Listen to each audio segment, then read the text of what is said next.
And we are live again. Happy Monday, everybody. How you guys Happy doing? Monday. Happy Monday. Yeah. What's shaking, Lou? Oh, everything. It's a It's a beautiful busy, day. busy week, man. Yeah. Tell me. Well, we have Ray today. Please introduce our Real estate heroes, man. Ray Gonzales, tell us all about you. Real estate heroes. We, my partner Joe Abram, myself, we started this business several years ago. Real estate heroes. I came up with this name, and you'll love this, Luis, because this is right up your alley. It was really a tribute to all the veterans. That's what Heroes stands for. Those people who put their lives on the line, and this has to do with a lot of the legacy of my own family, my father, my grandfather, my uncles, my cousins, my brother, who all served in different factors of the armed services, going back to World War II, Vietnam, Gulf War, and even and so forth. So Real Estate Heroes was about creating an independent brokerage that initially was to service those veterans coming back from the most modern conflict. We can't call it a war. It was never really a war on declaration. It was a conflict, right? So, but we respect those who did go out there and put their lives on the line. That was the reason of our name of our company. Excellent. Wow. Excellent. So can we assume you're VA friendly? Oh, absolutely VA friendly.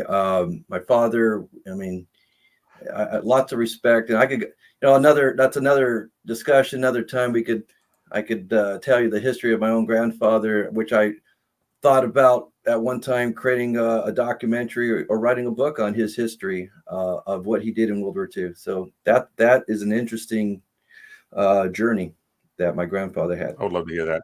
I can only imagine. So, all right. Yes. So, hey, let's dive right in. We got some issues, man. We got some serious issues in the marketplace with the Realtor Foundations, with National Association of Realtors. And you're actually talking about something that I want to talk about in the future here, which is the American Real Estate Association, right? I think that's the new rivalry that is starting to come out, grassroots to rival against the NAR. Is that correct? Yep, that's it. The Jason Heber. We're going to have him on in a couple of weeks, so we'll be able to talk about that. But it's a bunch of lawyers who are tired of what's going on with NAR and get things going on a different level, I think. A lot of realtors I've been talking to are frustrated with the National Association of Realtors and their stance, and they're losing the lawsuit and giving up and just paying the fees and whatever it is, and they're not seeing much of a return. So a lot of people I'm talking to are kind of pissed off, and I think it'd be good to have a choice, I guess. I think so. So do you think the term realtor will go away if that happens, or that's trademarked, right? I don't know. Just a random question. That's National Association. If you're a NAR member, you get the realtor designation on your PIN. So yeah, Right. it's a thing. Yeah. So with this new association, if it takes off, no more realtor. They'll have to come up with a new brand, a whole new brand. But the real question is, how much has the brand Realtor what has it really done for us members of the National Association of Realtor, or whatever state, in our case, California Association of Realtor, and then our local boards? I mean, we pay all these fees and dues, but is it where somebody would come to my office and say, look, if you're not a realtor, I'm not doing business with you? Or are you a licensed real estate agent? It's all, can you just write an offer for me? Can you help me buy a house? It's a marketing thing, right? And also, I got to give some credit. Okay, so with the car membership, you get your forms, you get some love on TV, you get some love with NAR on TV, and they help you out a little bit here and there with some legal issues. They've been just marred with the whole sexual harassment thing, and this lawsuit that they'll change the whole game. Essentially, this is just earth-shattering for a lot of folks. And we've had a few people on that were not so pissed off about this, like Ben Howard. He's adapted to this, right? He's been able to change his game up and make it work for him. But a lot of realtors I'm talking to are simply not there, man. And even at open houses, they're not even familiar with the forms they're supposed to sign. And I know there's lawyers waiting in the wings at this point, and they're ready to just Rain down terror. Yep. Okay, so really quick, yeah, I have a question. Is it Realtor or Realtor? It's always been Realtor for as long as I've been in the industry. Realtor. Kind of like nuclear, right? That's correct. It's Realtor. Well, it's like almonds, Luis. When they're on the tree, they still got the L on them. Until you knock the L out of it, they're almonds when they fall on the ground. Almond. Hey, BPD bop. Yeah. So, my apologies. Thank you for the education on the name. Sure. What's your take on the lawsuit, Ray? How are you even handling it? How big is your brokerage, by the way, and how are you handling it yourselves? Well, we're more a boutique firm, and we have a handful of agents that are seasoned, and so we don't hold their hand a lot. They know what they're doing in the business. They've been around for over 10 years themselves, probably on average. So how are we handling it? Well, first of all, answer the question. The settlement here, I think there's winners and there's going to be losers, at the local level, at the brokerage levels here. And I've had an extensive discussion with my business partner here. What I think we're going to see is the seasoned agents who've been around for enough time to build a network of clientele base, and those are the ones who probably are the ones who command the listings in the market. They always say if you own listings, you own the market, and that's always been the truth. So for someone like myself who I don't go out I don't have to knock on doors. I don't have to mass media market and all that, because I got enough network where I just pick up my phone. As long as my phone's on, I'm getting a deal. I'm getting client base, and somebody wants my service. So this isn't going to hurt someone like myself and some of the seasoned brokers and agents who have a network, and we're going to get business one way or another. This is going to hurt probably the new entry real estate agent who just paid their dues, and those dues have gone up tremendously over the last few years. When we're forced to join the MLS and our local association. So what's going to hurt here, especially when they don't have a network, they don't have those listings, so they got to go straight to the buyers. They got to pull the buyers out of thin air, create this new market, but they're not guaranteed to get paid, right? There's under the new rule, there's no guarantee they'll get paid. They're going to have to fight for their commission. They're going to have to earn it. They're going to have to negotiate it, and they're going to have to command it in that purchase contract. That seller, and I just had a discussion with my seller. I was sitting down at the kitchen table this Saturday because we're going to put a listing up in Modesto. We're going to be selling his property, his primary home. And one of the things I explained to my client, because he's sold and bought homes in the last 15 years once or twice, but I had to educate him, let him know that there's a whole new way we're doing business. The market, the real estate industry has shaken like an earthquake, where buyer agents now, you the seller, my client, you're not obligated to pay that buyer agent. And myself as an agent, listing agent, broker, I am not allowed to express, discuss, or even put anywhere on the public MLS how much we can pay, or if we are going to pay that buyer agent. So now we got an issue here where the buyer agent is going to go out and work really hard with their client or clients, not knowing how much they'll make and if they will make a commission. That's an issue. So again, who's the winners? Who's going to be some losers here?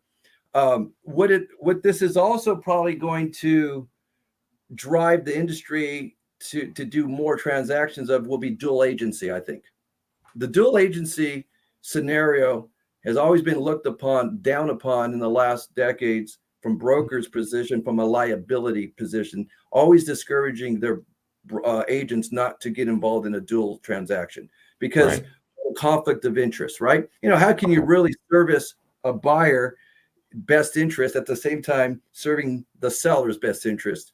It's a it's a balancing act, and more times out of none, the buyer is always going to get buyer's remorse because they feel like they overpaid for a piece of property and think that the buyer's agent colluded with the I'll be sorry, the listing agent colluded with the seller against the buyer. Okay. So, Right. It's but the whole what lawsuit's happened about. here? I mean, the other way around too, right? I mean, Or the the opposite. seller can It say, could go hey, either way. yeah. It could go either way. And that's probably where a lot of, again, a lot of brokers, if you went to some of the bigger franchises and you ask their managing broker, could I do a dual agency? They'll probably say, I kind of wish you didn't. Maybe we'll grab another agent within our firm and you could separate the roles, but that's still legally a dual agency under California's real estate law. Am I correct? Well, you're still liable under dual agency. My point is that if this becomes the norm, where we're going to have to we're just going to have to become more dual agents, it will and it can eliminate those buyer agents roles and not have as much opportunity for that new agent, because we'll just have to substitute them as a dual agency. I think that's just one perspective. Ray, you know what I'm seeing though? I'm seeing the prepared and the unprepared, right? The unprepared are freaking out and they're saying the sky is falling, the sky is falling. I'm never going to do this again. I'm only going to do listings from now on. I'm not going to ever do buyer's agents agreements, whatever. Yeah. The guys that are prepared and have been doing it for some time, they're kind of okay with it. Like I mentioned, we had one guy on, Ben Howard, and a few others that I've talked to. They're okay with the whole process. Even Keller Williams, for instance, anybody from Keller Williams, they've been doing this for 6 months now. They've mandated it as part of the broker program, right? Yeah. So they're already prepared and doing it. It's really coming down to, you have to change your business model. And my favorite analogy is, we're still going to LA. We're just going to take I-5 instead of 405. That's it. You know, and so we're going to get there somehow. It's going to be a detour of some kind, right? Right. And we just have to adapt. And I think a lot of people are just afraid of change because it's going to bring a lot of process changes in between. And I think for the next 6 months or so, maybe even more, you're going to see some people getting hammered, getting lawsuits against them for not presenting properly. Like this whole open house thing about, I can't talk to you if you're represented. I can't present material facts to you. A lot of agents don't know that, you know, and so they're going to start representing material facts, and there's secret shoppers out there. Just these ambulance chases. Can I get an ambulance sound, Lou? Ambulance chases, waiting for these guys to mess up and talk about, hey, the foundation was replaced in 2003. Oops, there you go. It's done. Over. Lawsuit. Done. Matter of fact, to your point, unknown to a lot of agents, which I've read, is that now with this situation where a buyer's agent, let's say you have an open house, somebody walks in unsolicited and non-representative. So we can have a non-representative party, and you can do the transaction. They'll have to sign the document as a non-represented buyer. You could still attend to your seller as a listing agent, close a deal with that other party as non-represented. Yeah. That is I believe is a possibility under this new world. It is. Why would a buyer be non-representative? Right? Because maybe they just think it's better that whatever the case, you know, people do make decisions that are not in their best interest. Like you will never represent yourself in court, right? They say only a fool represents themselves in court, right? So what? I mean, in what like how in what scenario would that would that be a good thing though? Right? I think I've done transactions where the deals were done behind doors between very close parties. They knew each other because one was a distant relative or a very and they just wanted to make sure that the realtor was just kind of putting a blessing on it to make sure things were done right. But they already knew how much each party was going to make the offer and accept. There wasn't a lot of negotiation on the part of me, the broker and the agent, per se. It was more just, okay, so in a situation like that, you didn't really need a broker other than the fact they just felt more comfortable that they did things properly through an escrow, through a title company, and they blessed it. That's all they wanted. Got it. Now, if you, let me see. What if you have the cousin that's selling it to the other, obviously the other cousin, an uncle and or something, the uncle or whatever, right? And nephew, and there was some roof damage, and Nobody said anything. The cousin didn't, the nephew or whatever didn't see it. The buyer didn't see it. So now 2 years later, they're like, "Hey, you know what? There was some damage. I need you to pay me." Can the realtor be liable for that? Can the nephew sue the realtor for non-disclosure, right? for non-disclosure? Yeah, once that realtor steps into that role, it would Right. be in the best interest for that realtor. And I've had situations like this, but again, a really savvy, knowledgeable, experienced realtor would step in this role. And if you're going to pay, if you're going to hire me, then you're going to play by my rules, which are the rules. We're going to do every disclosure. We're going to put every piece of paper, everything in front of your cousin, your nephew, whoever your family member is, and we're going to work it like it's like any other deal, that if you were working with someone you didn't know. And that's the kosher part of it. Right, because the realtor is the one that's liable. Yes, so what happens when there's dual agency? God, Well, that the gets broker is the liability on that one. He's got both sides of the equation. Yeah, right. That's why brokers tend to discourage, because their E&O insurance could be, could go up, and you could have more liability and more incidents and more lawsuits. I'm very aware of that. I got to pay my E&O as a broker. So, to me, I think this takes real estate business back to the basics of what, I don't want to keep saying the fax routine, but we used to get fax machines just spitting out faxes every morning. Hey, we got 3 new listings, blah, blah, blah. Here they are, the prices. I think it's going to come back to, I have to pick up the phone, actually get on the phone with Ray and say, hey, what's up, man? What do you have? And my guy's willing to offer you blah, blah, blah. And again, Ben Howard was talking about how this gets it back to the basic principle of straight up negotiation. I'm not going to tell you how much I'm going to give you until you accept my offer, that kind of thing. So I think it takes it back to maybe the purest principle of sales, right? Yes. I think I think a lot of realtors got really content and they didn't have to work as hard with this last 10 years of a bull market swing of the real estate, just keep going up, up, up, up, and up, knowing you're going to get paid your 2%, 2.5%, or 3%. You just, as long as I signed up my buyer, I let it go to escrow, I'm going to get paid. So not a lot of I'm not drowning, because I'm sure there's other real estate agents listening to this podcast and say, wait a minute, Ray, don't tell me I don't work hard. Of course we all work hard. We all understand that. But to my point is, we do also understand there are deals that we work harder for than others. Okay. There are some ones that you really got to work hard. You got to get down dirty, roll up your sleeves. There's others that are a breeze, and you're like, dang, that was an easy one. And I still got paid $30,000, $50,000, $25,000. On that end, I hate the Bluefin. I don't want to say the company's name, but whatever company that has a fin in it, they send their guys out there, say, hey, here's your address, just go and tell them I'm representing you. And I just, you're a realtor, man.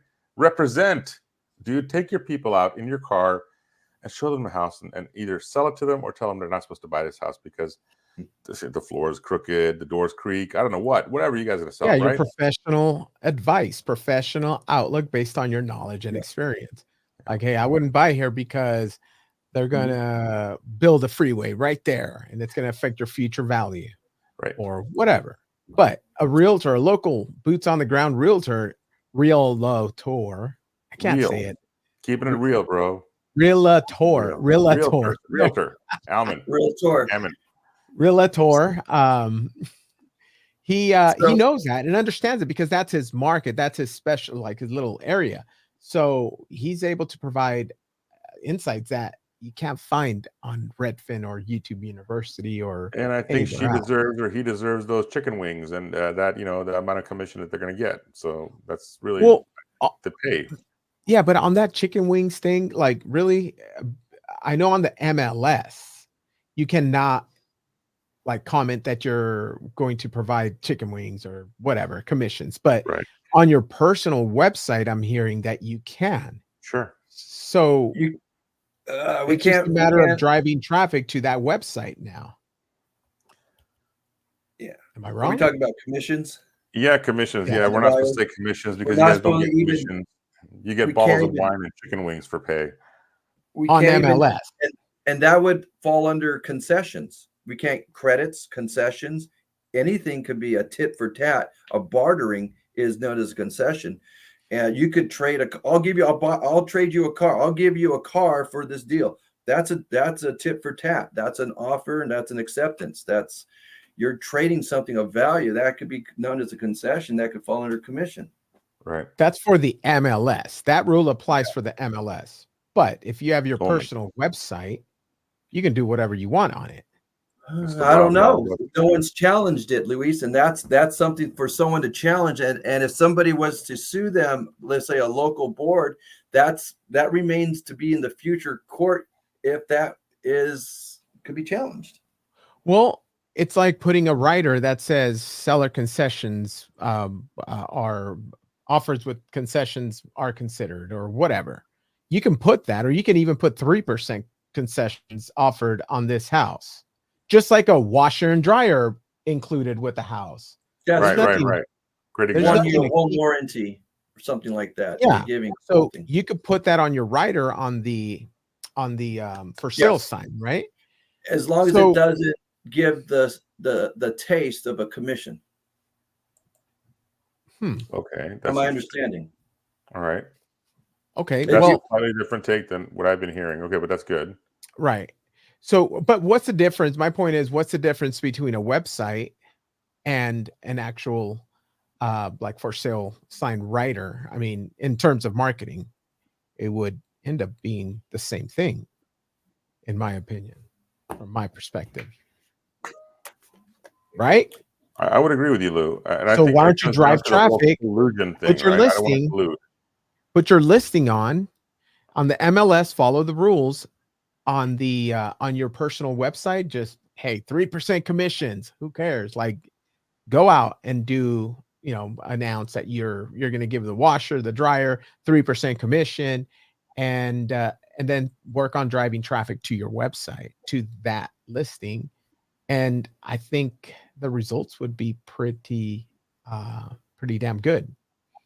What do you? What's your take? You think that'll fly?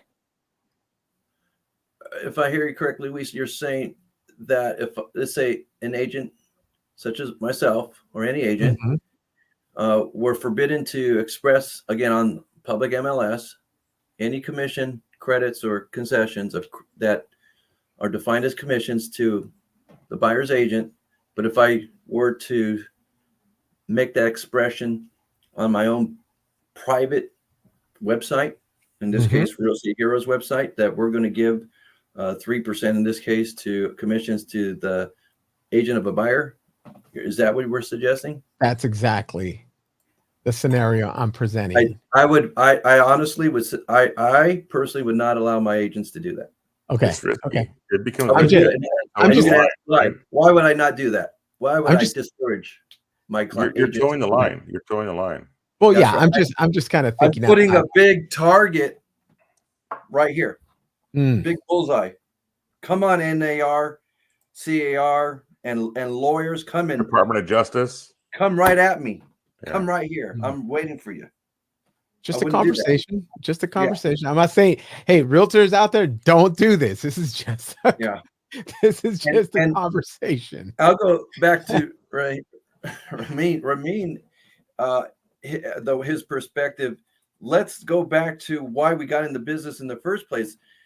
The thrill and the excitement of negotiating and owning those skills. And that's why they pay us the commission, whether it's 2, 3, whatever percent, because that's what we're supposed to be doing on behalf of our client, is negotiating the deal. That's what we're supposed to do. And that's what we need to learn to do. And we we need to teach our agents to go back to that basic skill. Back to basics. I got to go back. You can't just sell yourself through Instagram and Facebook and I'm a real estate agent and that's how and you're done. That's not how it works. You got to go back to the basics of what we're here for. I'm a big guy, so I'm going to tell a fat joke. Belly to belly. That's the way it is. That's the way it's got to be, right? Belly to belly. It's all hands on like wrestling match. Yeah. There you go. Shaking babies. I was going to say that. I think one of the things that might be a good thing for our industry, and it may not all agents agree on this, but we're going to probably have more full-time agents than none, because it's going to take a full-time agent to really prosper under these new formats and conditions. If you're going to have to pay these fees to stay in the business, to pay your bills, and to stay alive, you're going to have to commit. It's not going to be a part-time deal. People might get through but it's not. It's going to be difficult, I think, challenging to be a part-time deal. I really like working with the full-timers, to be honest with you, rather than the part-timers. I really enjoy their professionalism, and I enjoy their education, man.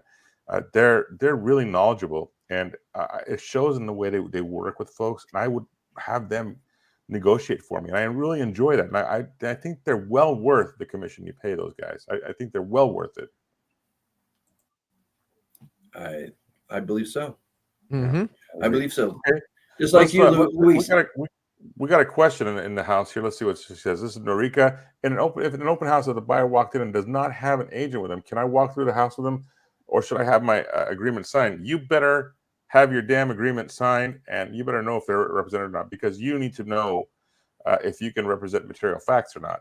Otherwise, just stick to the facts. Whatever's on the sign, whatever's on MLS. It's a 5-bedroom, 3-bath, 2,300 square foot house on a 6,000 square foot lot, built in 1962. And that's it. Don't say anything else. Otherwise, you could be up for a lawsuit, I think. What do you think, Ray? Well, that's a good question. Up to this point, I think a lot of agents, I caught myself, and a lot of us not in the last 6 months, but we're talking the last 10 years or so, and so forth. Anyone's been around for a long time.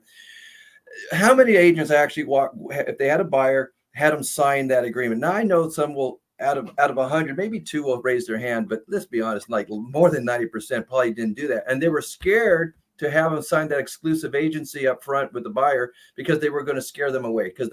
Because the buyer, and here's why, because that buyer said, well, my friend or my cousin who's an agent, he didn't have me, or she didn't have me sign this document. So why do you have me sign this? So there was no pressure, legal pressure, up to this point for other agents who wanted that buyer to work with them to have them sign this exclusive and these forms to agent representation forms. Today we do, because we can't get paid without it. Number one, we can't get paid. So you're not going to go into escrow without that, because your title company ain't going to pay you, and that's right. And no broker wants. We want to get paid. We need to get paid. Escrow companies have changed the way that there's no commission demand anymore. It's called something else, like a compensation agreement or something like that. So you can't even say, here's my commission demand, like we used to do back in the old days, right? That's changed up as well. Wow. I think it's a good thing. I mean, I do too. I think this whole buyer broker agreement is good, because there was abuse on both sides. How about that realtor that spent, months taking that buyer out and about all over the Central Valley, all over Hollis, all over everywhere. Mm-hmm. And then once they identified the house, they're like, oh, thank you for helping me. And that's it. And then they go with the cousin and have them write the offer. Or how about not even thank you for helping me? And I'm sorry, my cousin's a realtor, because he just got his license yesterday with his driver's license renewal, and I'm going to have him do my representation. So it's gone. Right.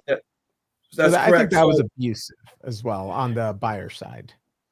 So what was our legal recourse as broker agents if that occurred? It would go to the courts, mediation, if you will, and then to the courts if you didn't go through mediation, and the recourse would be who procured the business, who did all the actions up to that point. Can you sell that to the court that you procured the business and the transaction? But that's not, that was all gray. That was a gray area. Not no more.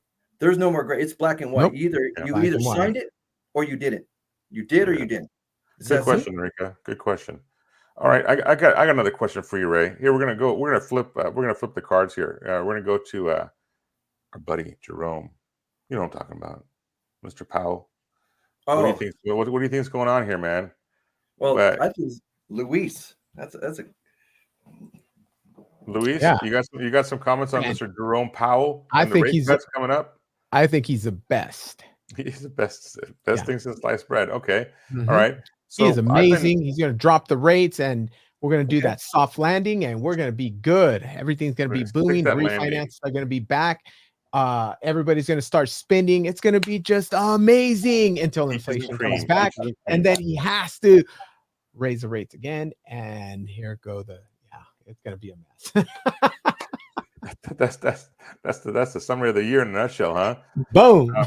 What do you think, Ray? Well, I understand where Luis is coming from, because it's in his best interest to have interest rates go down, and it's the best interest for for anyone in representing in the real estate industry to have low interest rates. It will spur more transactions. But let's be honest here, in the Bay Area, all this cash coming in, I mean, it didn't affect a lot of people with interest rates for a long time because they were buying cash. Disneyland, brother, Disneyland. Okay. We had a lot of this, a lot of Silicon Valley money, all these stock options, RSUs, and money coming right out of Silicon Valley. It's still here. It's still here. We had a house at BRG Realty. It was $6 million the other day. It was actually 2 properties for $6 million.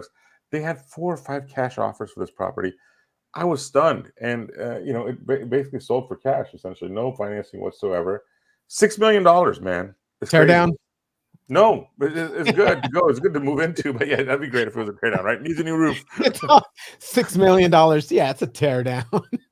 Well, yeah. To answer the question about Jerome Powell, I think my own opinion is I don't think he, as neutral as a federal chairman as he should have been. And go all the way back several years throughout the last 3 years. It was under his leadership that has led to a lot of inflation. Now, we could argue the fact that it takes 2 to tango. Congress passed a lot of stimuluses in the trillions of dollars, and that had nothing to do with the Inflation Reduction Act, IRA.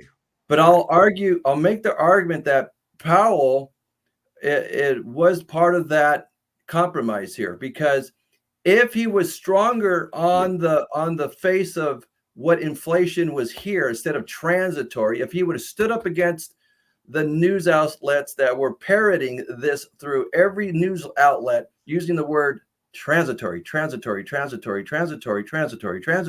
meaning it's like a train passing you by, it's not here to stay. He should have stood firm against that, and he knew it wasn't. And from my own perspective, I don't want to get too political here, but you had to have that mantra in order to pass that next $1 trillion budget that you just said, because if the American people knew the truth that it was not transitory, this was a serious threat. And I'm going to get a little bit more about, as an economic background, what I think about inflation is, which is like a cancer to economies. Inflation is a cancer. It will consume and eat you alive. Okay. And if you don't get a handle of this stuff, it will burn you. And what did it do to the American psyche and the economy? It really took a damper on us. But going back to Jerome Powell, they needed to use that transitory in order to pass it, because when they passed that, what was the name of was it in March of 2021 or something? The Inflation IRA, Reduction Act. Inflation. Yes, it was like $1.7 trillion. If the news outlets and if Jerome had been firm and said, no, it's not transitory, I'm going to put my foot down, that's a bunch of baloney. This is real substantive inflation. It's here to stay if we don't do anything about it by raising interest rates at that moment to cool down the economy. Okay. Now, and that's what should have happened. He waited and waited and waited and waited, and he gave the Congress an excuse to go ahead and pass that big trillion, throw another trillions of dollars into the economy, which is like putting gasoline on a fire. You got it. That's exactly what was allowed here. That was under his leadership. Now, so I know Luis got excited with the interest rates, and he's a great guy. If he was so great, why did he allow inflation to get out of hand? That's my question. Oh, no. Hold on. I was being I'm just kidding. I'm just kidding. Hey, Ray, who's the gal that's our Treasury Secretary right now? Who's that? Yellen. Janet. Yes, she was a previous man. When I hear her talk about this transitory stuff, I get so angry. I feel like we're listening to Pravda. It's like, hey, Russian state mock media, whatever. It's propaganda. And what's unfortunate to me is that we all have a vested interest, right? In Farsi, they have a word about cutting your throat with cotton. If you want to kill somebody, you cut it with cotton, 1,000 cuts, or death by 1,000 cuts, whatever. But this is what we're doing here in Bay Area. We don't feel it, and so we don't really care. Oh, who cares? And we kind of go by the wayside. But I think everybody needs to be tuned into the economy a little bit more so than they have been. Understand what makes things tick. Understand why inflation happens, and start voting against it. Mm-hmm. What do you got there, Lou? Take a look at this. This is the national debt. I mean, Oh my God. it's at, where are we at right now? 34.5 trillion. So I thought QE was like stopped. I thought, the spending stopped, right? There's quantitative tightening. Why is what's that gray area there, Luis? What year is that gray area right there? This is 2020. This is pandemic. Yeah, pandemic. So yeah, it bumped up from 23 trillion to 26.5 trillion. Yeah. So there's your 2.5 trillion, but that's nothing. Now look at it. It's at there's almost 8 trillion. Everybody was complaining and up in arms because it was a 2.5 trillion stimulus. Yeah. WT. We're dealing with trillions of dollars. You're right, Luis, and it's scary. And I didn't mean to put you on the spot, by the way. My apologies. I know you were being facetious and just kind of you're just joking with the whole Bernard with Jerome Powell. So, yeah. But at this, I'm good. At this rate, guys. Look, I just turned 50. So by the time I retire and I become my parents' age in my late 70s, let's go 25, 30 years out, we'll be $100 trillion, no problem. Yeah, in this country. Can you imagine having debt at 100 trillion? For no country in the universe of the history of civilization has ever accumulated $100 trillion, if that's where we're going. Now, most people on the opposite side of the political spectrum will argue that, well, printing money hasn't really affected our economy. Look at all the money it's helped spur up a lot of startups, a lot of economic growth, and it hasn't really put a damper on us. So what are we fretting about debt? Well, but here's the thing. Why push ourselves to the edge of a cliff just because why do that? And see what happens if I put the baby over the ledge? Why would I do that? Why would I do that? And that's what we're doing. We're playing chicken with fate of a cliff. Yep, I'm trying to pull up the dollar. Pull up the credit card debt. So we're at the highest credit card debt we've ever had. So we have $1.4 trillion of credit card debt. Oh, that's. And I recently wrote on LinkedIn about the lowest savings rate. We've lost $72 billion a month as Americans in savings. So you no longer have your savings account.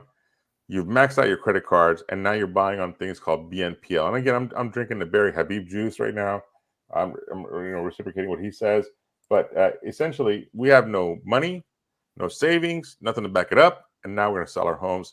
So you see Florida, Austin, Louisiana, Idaho even coming up with 80% more deals or 80% more listings at this point because people don't have the money to spend anymore. And this back to school craze has gotten people out of nice stores like Macy's or whatever, and now they're buying at Walmart again. So even groceries are being bought at Walmart, which is indicative of where our economy is at this point. And I don't believe the jobs numbers, which is coming out. PCI comes in Friday. I just don't believe the jobs numbers at all. No, there's a lot of people who don't participate in the job market period, and they're no longer counted. These are people who went entrepreneurial, or they just gave up working because they're not going to make a lucrative or a substantial wage anymore. They just went to sell crack on the streets. Or they're YouTubers. How many YouTubers are now in the unemployment pool of numbers? They're not. Right. What did Dave Chappelle say? Come here, baby. Come here, baby. Check this out, though. What do you have here, Lou? What are you showing us? Got 2020, right? Pandemic. Okay. Boom. Look at the consumer credit card debt. Went down. Stimmies right there. Stimmies. Well, I was thinking about stimmies, but also a lot of cash out refinances to pay stuff off because the rates were down, right? Sure. So this mortgage debt is not included in this, but check it out. In April, March of 2021. I mean, that's been the lowest ever. And then look at it just The lowest starting to point. climb. That's 721 billion. And now we're Hey, Louis, over a that's almost trillion. exponential, my friend. That's not even a straight line. It's almost exponential. Yeah, that's in a period of 3 years. What, 2 years? Yeah. Is it coincidental that that 3-year period is the highest inflation over 40 years? Going back to be, Ray, because I think people are spending on a credit card to maintain the same lifestyle they used to have, right? I don't want my friends and family to know I can't afford a Range Rover anymore, so I'm going to go, lease it, and I'm going to still keep buying some gold at, Louis Vuitton and get my, whatever new purses are out there. Those red bottom shoes, Louis Vuittons. Yeah, there you go. $3,000 a pair, plus my, Chanel bag for $5,000-6,000. I'm not going to show my friends I don't have the money for it anymore. I'm going to charge it. Right here. Right? It's right here. Yeah. I wonder, let me see if I can pull up what would be interesting to see is the bankruptcies. Another thing I haven't seen, Ray, and I expect to see sooner or later is going to be foreclosures. I think Bay Area probably will be somewhat shielded from that because there's so much money here. Too much equity. There's too much equity in the home for someone to fall to a foreclosure. They would be bad advice given by whoever they're talking to if they were to fall into victim to a. It's not going to be 2007, 2008, but I think there's going to be some kind of epidemic at this point, somewhere in the Midwest and somewhere on the East Coast, I believe. It's got to come to a head. Well, yeah, you can't have markets go up forever, or could we? I don't know. It's never been. Have we ever seen a bull market in the real estate industry this long? And it's gone on for more than a decade. We thought we were going to slip into a recession right during the pandemic in 2020, going in there, and it was the pandemic that just took that and took the real estate market to a whole new level. As we thought it was going to slip into recession, it took it like boom, exploded, doubled equity since then. And I don't want to be a Debbie Downer, but I think that just as unemployment number is going to be big, I think, coming up, misstated by 35%, which is interesting, but it's going to force Powell to make a decision to cut. And the question at this point is, how much do we cut? The past 3 rate cuts have been at half a point, right? So the past 3 rate cuts historically have been half a point. I think half a point is definitely in the mix here somewhere. And I think that potentially a 3/4 cut by the end of the year is probably in the mix as well somewhere. What are your thoughts on that, Ray? Well, I want to hear what Luis. What do you think about that cut? That 0.5% versus 1/4? I think it's going to stick to quarter percent. I think the markets will overreact if we go half, and really we don't want that because it's just going to be too much on the market.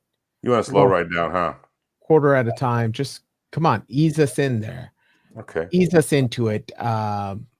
True soft landing status. Soft landing. Buzzword.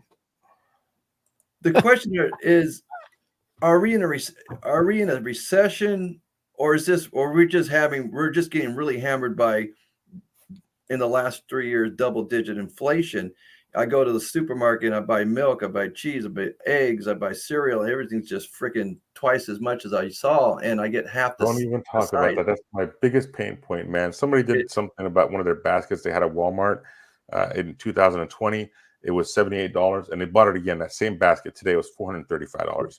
So that's right. Cool. So corporations, their profits haven't been hampered too hard. I mean, to the extent, and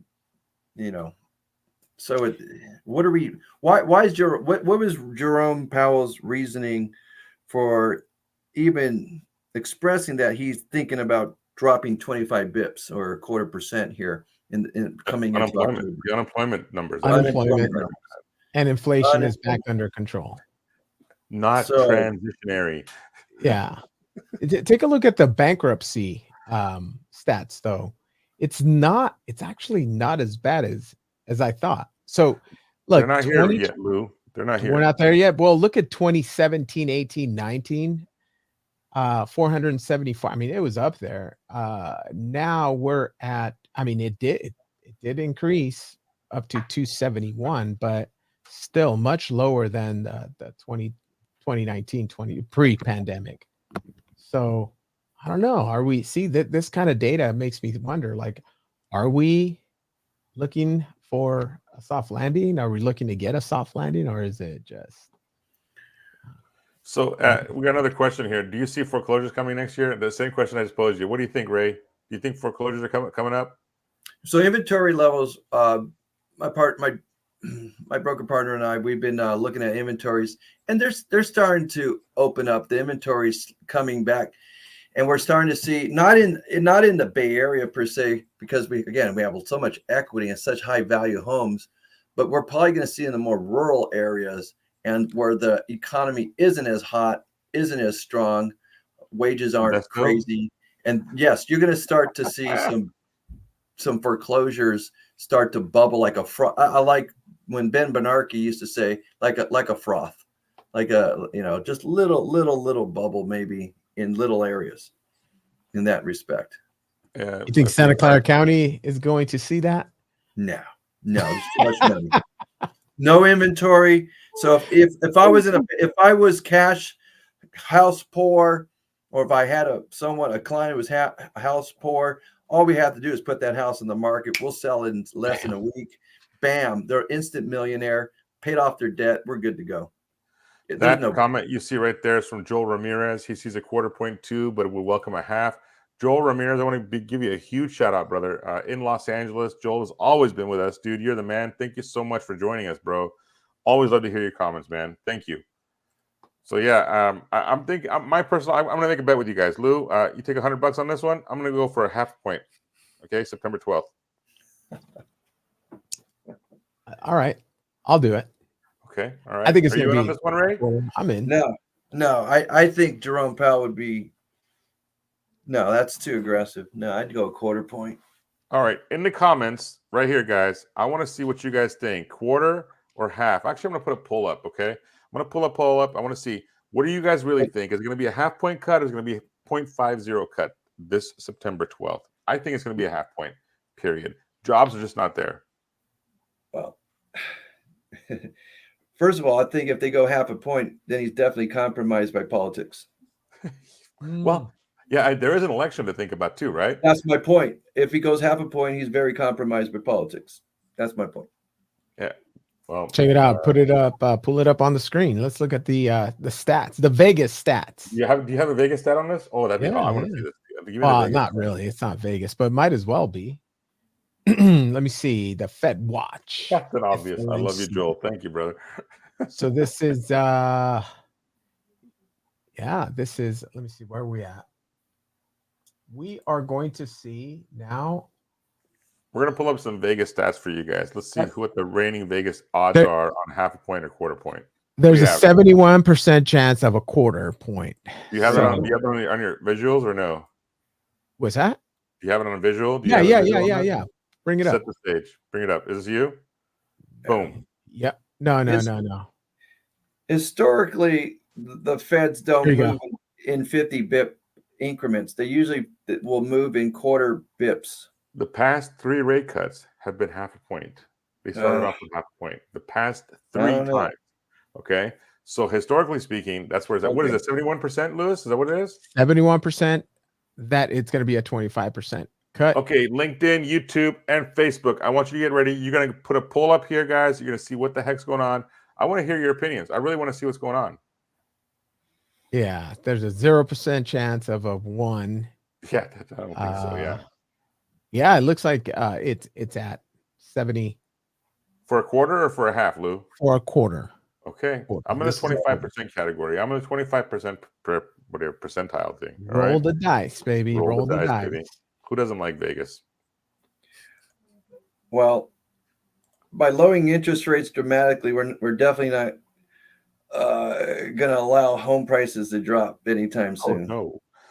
It'll be an opposite effect to the consumer and expect prices to go very up. Bad. It's going to be, what Barry Habib says, I don't know where you got the stat from, but I think it's from National Association, but every 1 point rate drop is 5 million more people on the market. And you've only got 1.4 million houses right now available for sale on the marketplace Inventory in general in the U.S. And 800,000 or 600 to 800,000 of those are already in contract. And so that's 1 million people looking at 1.3 million houses, period.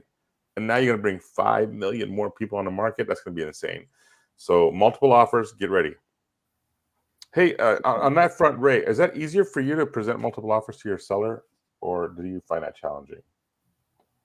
No, I remember right before the pandemic hit, super hot market. It was customary that every listing we were getting probably about 4 or 5 offers flying in, most of them with like 50% cash, 60% cash, just a lot of heavy cash with loan offers. So yeah, we were doing a lot of countering and multiple countering in that sense. But you know, a little skill, you could eliminate a lot of that counter offer stuff if you could just zone in on who actually has the real money. You know, if my background, having been a stockbroker, investment advisor, I would literally get on the phone with my with that other agent, and I'd find out where that money is coming from before we counter offered. I found a lot of times that money wasn't as real as we thought it was. It was tied up in illiquid money, illiquid. Right. Okay. And I was able to detect and smell that out, ask a couple questions. I'd even get an NDA or some agreement where I could go ahead and talk to their investment advisor, because a lot of that money was cash was coming from the investments. And I asked a couple questions like, could you kind of shine a little bit of light on exactly what investments you were on? Now, if there was a lot of their money was stuck on 2 stocks that were very volatile, that was a red flag to me. That was a red flag. I was like, look, we're going to go with a guy who's got some real cash sitting in the bank versus a guy stuck in 1 stock or something that's illiquid. But I heard that. Okay, man. One more poll question for the group. What do you guys want? M&M or beds are burning? I tried to post that in the chat, but I'm not sure if it's coming up. So I think we're going with beds are burning. What do you got for me, Lou? I got some more midnight oil for me? I got more stats if you want. You got to give me more stats. Yeah, let's go. What do you got? I'm putting you on stage here. Let's go. This is here. It's kind of interesting here. Look at the active listings from 2020 during the pandemic. This is nationwide, by the way, right? This is nationwide. Yeah, Santa Clara County. Don't get all crazy with me.